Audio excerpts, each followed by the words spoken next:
Welcome to the reading of Duplicity and Duress, Snap Factories in the Making by Erin Vans, my pseudonym.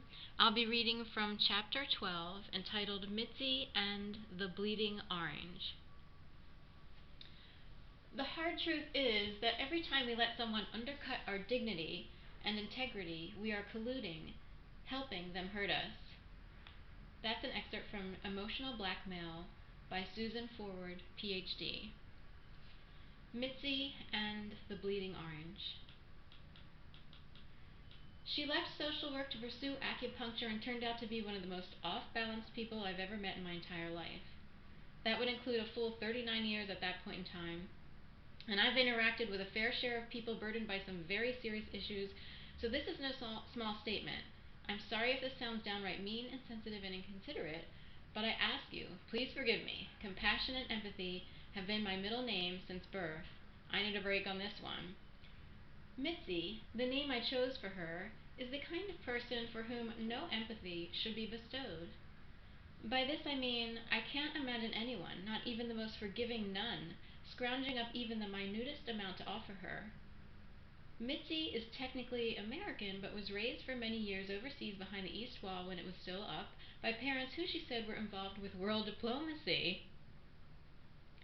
That may be true, but my experience with this despicable creature leaves me inclined to believe her parents' employment and motives weren't so much about diplomacy as, say, keeping up appearances. And by that I mean keeping up appearances at all costs. Otherwise, the delicate facade they'd erected would crumble, break, and shatter around them, revealing the hollow and empty shells of human beings that they are. Status, clout, titles, winning, and one-upping are the types of cold-blooded virtues proving to be of utmost importance to Mitsy. Mitsy, the spawn of her no doubt egocentric ancestors. Healing people through a respected ancient practice like Eastern medicine simply will never be part of Mitsy's true nature. This became obvious to me within just a few short weeks of renting a room inside the house she called home. It happens to be a house she stole out from under her former partner's nose. The house was in her partner's name, but somehow her partner fled town, probably out of fear and with few belongings, and now Mitsy rules the roost all alone in the creaky old cobweb-ridden place that sits just on the edge of the coveted art museum area of Philadelphia. I came to know her in this light very quickly after moving into a small room within her two-story house. In fact, I realized what she really was just one day after moving in. I'll put it this way. Mitsy's priorities were well indicated the day I noticed she needed to refer to her acupuncture clients as patients, not clients. Not that acupuncture isn't a practice deserving of the kinds of terms that connote superiority. It's the way she said it. Eastern medicine is absolutely deserving of special recognition. In fact, my respect for the practice is immense, especially now. It's just that on this one morning, shortly after moving into Mitsy's art museum status symbol, I found her in front of the house watering plants with an oversized watering can, talking to her neighbors and gussying up an attitude while she spun a tale about the kind of office hours she dedicated to her quote, end quote, patients. It was the way she said it, and as if she was one of Philadelphia's top 10 neurosurgeons that had been practicing for more than 25 years. She morphed into a falsehood of supremacy, and then proceeded to treat me, when I stepped out to say good morning, like a houseboy who she needed to shoo fly away back into the house. As if she was embarrassed, a mutt like me, who, by the way, was paying rent to support her complete lie of a life, would assume I could participate in the conversation she was having with her neighbors. The neighbors themselves weren't exactly among the high and mighty, mind you, but they were homeowners, and I think that was enough to meet the fake criteria of eminency within her delusion. Her condescending demeanor was, well, let me just say it, outright blatant. What was also blatant to someone like me was that she was precariously tiptoeing along the edge of a very delicate and serious state of most of us call sanity, desperate to feel above others by whatever means possible. The mountain peak she was balancing upon, though, was crumbling, piece by tiny piece, out from under her bare feet, slippery from sweat, which were trembling, slipping, sliding, grasping for any kind of stronghold on the cliff. anyone visiting her so-called space of healing was a patient, and don't you forget it, not a client. Maybe I'm wrong, but it seems to me serious practitioners of acupuncture in the most sincere and genuine sense do not feel a need to indulge in a Western lexicon replete with hierarchical intonations. Not as I understand it. It is also my understanding that Eastern philosophy is not focused on collecting accolades. This then adds to Mitzi's lack of credibility, considering she actually was recognized among the quote-unquote best of in a tiny magazine that listed best ofs within the community where her office was located. I know for a fact, no evidence needed, that such a label, best of, is an outright lie, especially in her case. It is fake, fabricated, and made for show. It would have to be. It is so phony, in fact, I'm inclined to believe her office is a front for something else, like non-consensual human experimentation by some official department, and that she barely practices any true healing techniques at all. Come to think of it, her office is in the same building as survivors in transition.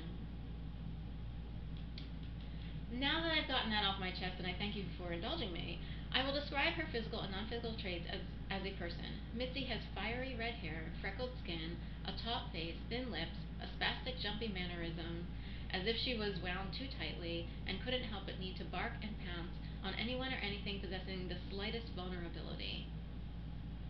She needed people on whose backs she could step upon, sort of like a vampire needing to leech the blood off the innocent.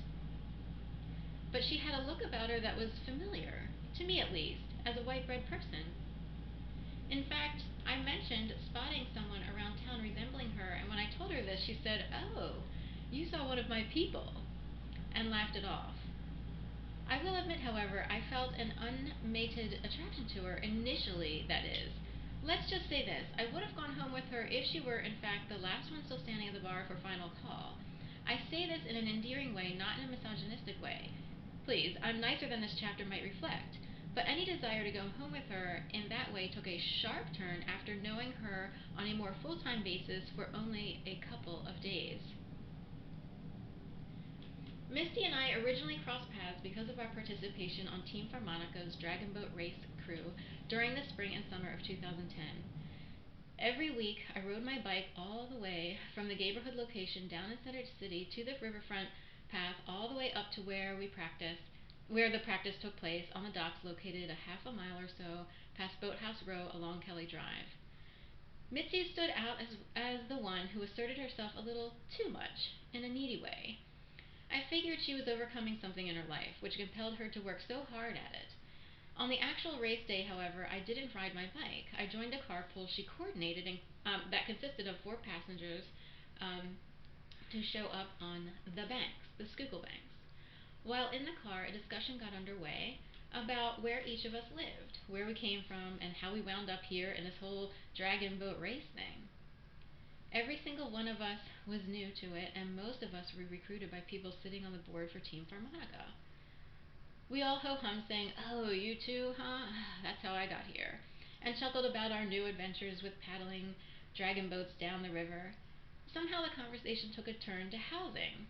That is when I asserted my desire to move out of the apartment I was living in at the time, which was located directly above a bar called the Dirty Dive. More specifically, my apartment was above the section of the bar where a row of booths was located along with a jukebox and at times karaoke happy partiers singing songs of the past like, "Come on Eileen, oh I swear what he means, at this moment you mean everything. You in that dress, my thoughts I confess, verge on dirty, oh come on Eileen." I remember it all so well, the lyrics come with such great ease. I said I was looking to save money and that my eyes were set on ultimately moving to the West Coast.